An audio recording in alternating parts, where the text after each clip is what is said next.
Hello grammar seekers, I'm Amol Azad from The Flamingo Overseas, and today I have come with next two modal verbs. These are will and shall. Before initiating my lecture, I just want to let you know the meaning of will and shall. The meaning of will and shall is ga ge gi, mean to say कोई भी sentence अगर गा गे गी से and हो रहा है तो हमें तभी दिमाग में सोच लेना है कि वहां पे या तो will आएगा या shall आएगा. But the problem is कि will या shall में से क्या आएगा. Nowadays, what is going on? You people, when you see ga ge gi, you use one of them. आप दोनों में से कोई भी एक यूज कर लेते हो. That is the wrong use of it. You have to think of it, what to use, what not to use. Second thing is, these are not only the helping verbs, these are also the modal verbs. So according to the can say that the meaning, according to your expressions, what you want to say, you have to use or choose one of them. So now let's start my lecture. First modal verb is will. As I told you that will be utilized in the future tense. Okay, when any sentence structure is being ended by ga ge gi, तो याद रखिए आपको will या shall लगाना है. ठीक है, दोनों में से यूज कर सकते हो. हाँ, shall कहाँ पे आएगा? I और will के साथ. शायद स्कूल्स में आपने सीखा है I और will के साथ shall आता है, पर आजकल ये थोड़ा कॉमन हो गया है. will या shall में से कुछ भी लगा देते हैं, पर ध्यान रखेंगे I will के साथ ही shall लगाएंगे. Example is he will go there.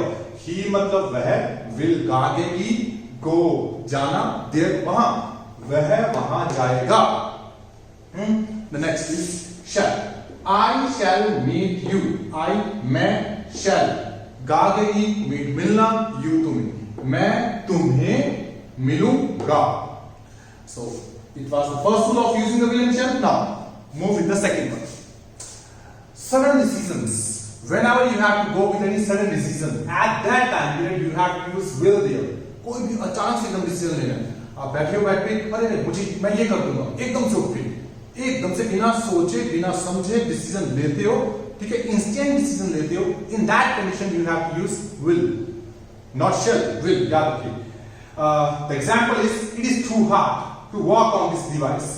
यह बहुत ही मुश्किल है इस डिवाइस पे काम करना. फॉर एन एग्जाम्पल, मेरे पास कोई लैपटॉप है और बहुत पुराना होगा वो शायद, और मैं उस पर यूज कर रहा हूँ. एकदम से मैं इरिटेट हो गया बिकॉज शायद विंडो एरर आ रहा था और मैंने एकदम से बात कही आई विल चेंज इट. मैं ऐसे बल तो गया, कई बार गुस्से में बात करते हैं ना, मैं ये कर दूंगा, है ना.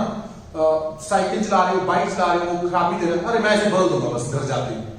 चाहे बदलना है नहीं बदलना, पर एकदम से आपका जो एक गुस्सा है, एकदम से आपकी जो इरिटेशन है, वो आपको डिसीजन लेने के लिए मजबूर करती है. At that time you have, या दोस्त ने मोबाइल लिया है ना, मैं अब ये खरीदूंगा, एकदम से डिसीजन ले रहे हो. In that way you have to use will.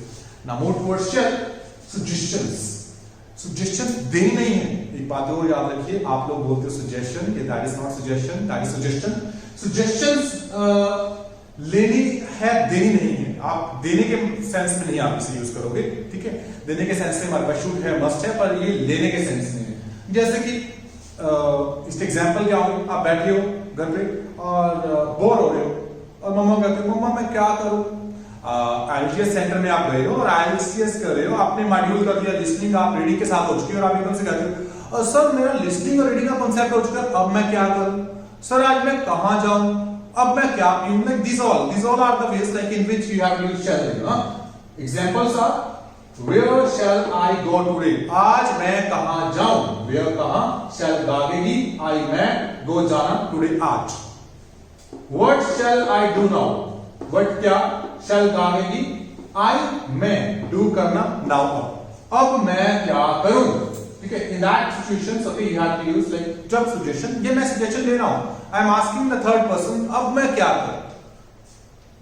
Party कर रहे थे आप कहीं पे बैठ के, कल ही आपने पिज्जा खाया है ना, और आज अपने फ्रेंड से आप पूछ रहे हो कि आज हम क्या खाएं, है ना. पिज्जा तो कल खाया था. We ate pizza yesterday, so what shall we eat today. पिछले साल हम गोल्डन टेम्पल गए थे, इस साल कहाँ जाएंगे. The last year we visited Golden Temple. So where shall we go? Okay, in these locations. Like in this way, you have to use shall. या अपना shall use होगा, will नहीं.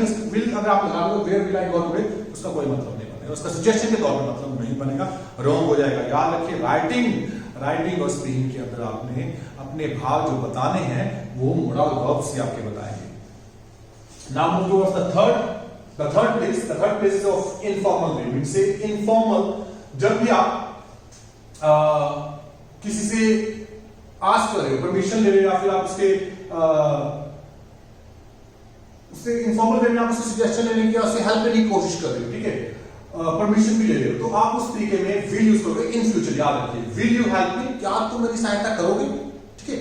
इन्फॉर्मल वे है हमारे पास। देखिए मैंने फर्स्ट डे लेक्चर में आपको बताया था कि हमारे पास परमिशन लेने के लिए मे है, कैन है, ठीक है, वो प्रेजेंट में थी, ये फ्यूचर में होगी, बट ये किस सेंस में जाएगी, इनफॉर्मल वे में। This is not in the formal way, यानी कि आप फॉर्मल लेटर्स पे आप उसे यूज नहीं कर सकते।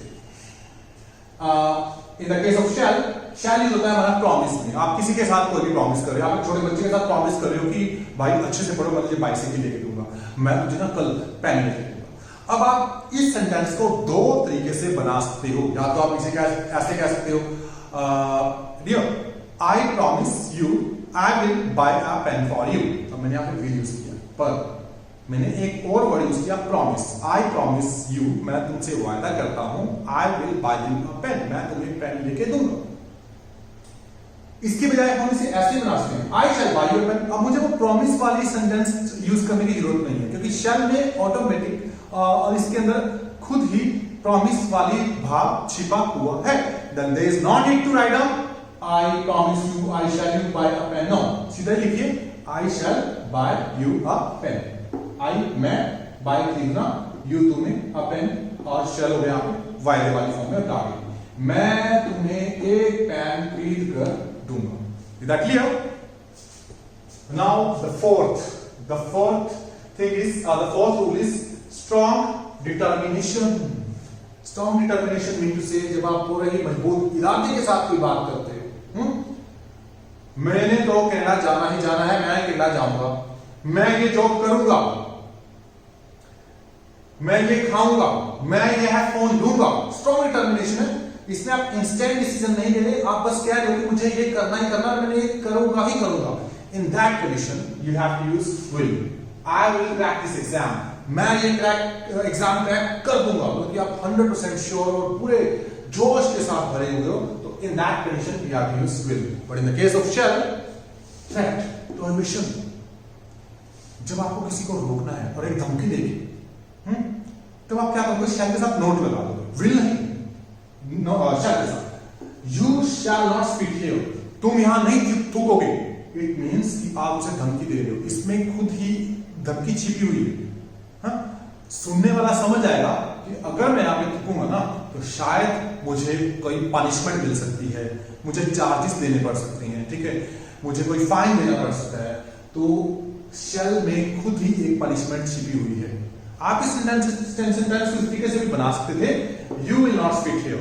दोनों की हिंदी सेम बनेगी। You will not speak here, तुम यहां नहीं थूकोगे, you shall not speak here, तुम यहां नहीं थूकोगे। देखिए दोनों की हिंदी सेम है, पर दोनों के भाव अलग हैं। अगर आप बोलते हो you will not speak here, इसका मतलब बनता है कि तुम यहां नहीं थूकोगे, उसमें कोई गुस्सा नहीं, कोई थ्रेट नहीं है। पर जब आप बोलते हो you shall not speak here, इसका मतलब है कि उसमें गुस्सा भरा हुआ है, थ्रेट दी जा रही है। अगर आप थूकते हो तो आपको कहीं ना कहीं पनिशमेंट भी मिल सकती है। ध्यान देंगे शैल कैसे यूज करना है। Fifth one is conditional sentences, ठीक है, फ्यूचर में कंडीशनल सेंटेंसेस की बात करेंगे ना। हमने माइट यूज किया था, हमने कुड यूज किया था, वो पास्ट की बात की ना, पास्ट में इमेजिनेशन कर रहे थे कि पास्ट में जाके इंगेज करना, पर ये सीधा ही सीधा फ्यूचर की बात है। पास्ट में नहीं आप जा रहे, आप इमेजिनेशन नहीं कर रहे, ठीक है। इफ ही आस्क्स मी, अगर वो मुझसे पूछता है, कंडीशन ये है, इफ अगर वो मुझे कहता है क्लासेस के बारे में, then I will give him classes, तो मैं उसे क्लासेस दूंगा, आरएस की क्लासेस दूंगा। आपको कोई फ्रेंड है, आप उसे कह रहे हो यार मेरे ना फ्रेंड ने ना आरएस करनी है, तो उसे आप करवाओगे? और आप क्या उसे बोलते हो, यार अगर वो मुझे कहेगा तो मैं करवा दूंगा। अगर वो मुझे कहेगा या कहता है तो मैं उसे करवा दूंगा। तो आप उसे फ्यूचर के बारे में, एक कंडीशन है, उसका रिजल्ट जो है फ्यूचर में आएगा, देन उसे आप विल से बनाओगे। इफ ही आस्क्स मी, अगर वह मुझसे पूछता है, देन तब आई विल गिव हिम क्लासेस, तो मैं उसे क्लासेस दूंगा।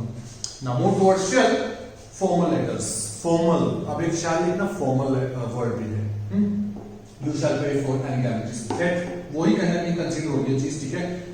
तुम कोई भी डैमेज के लिए खुद जिम्मेदार उसका पे करोगे। अब यहाँ पे लिखोगे you will pay for any damages, you shall पे फॉर एनी डैमेजेस, ठीक है। ये बहुत ही फॉर्मल, यानी कि जहां भी थ्रेट, ये दोनों प्रेडिक्शन यूज कर सकते हैं, ठीक है। शेल यानी कोई आम आदमी को आपने कोई थ्रेट देनी है तब शेल, या जब आपने किसी फॉर्मल तरीके से कोई प्रोफेशनल वे में किसको थ्रेट देनी है तब भी शेल आएगा, याद रखना, विल नहीं आएगा किसी भी कंडीशन में। So these were the rules of using will and shall. Hope so आपको ये लेक्चर पसंद आया होगा, समझ में भी आया होगा। जस्ट इसे एक बार सुनिए और सेंटेंसेस बनाइए until you use these all words in your sentences or in your daily way of communications. You cannot learn it and you cannot be familiar with this all. So please use it. Every day you have to choose 3 to 4, 5, 6 sentences and use these all words.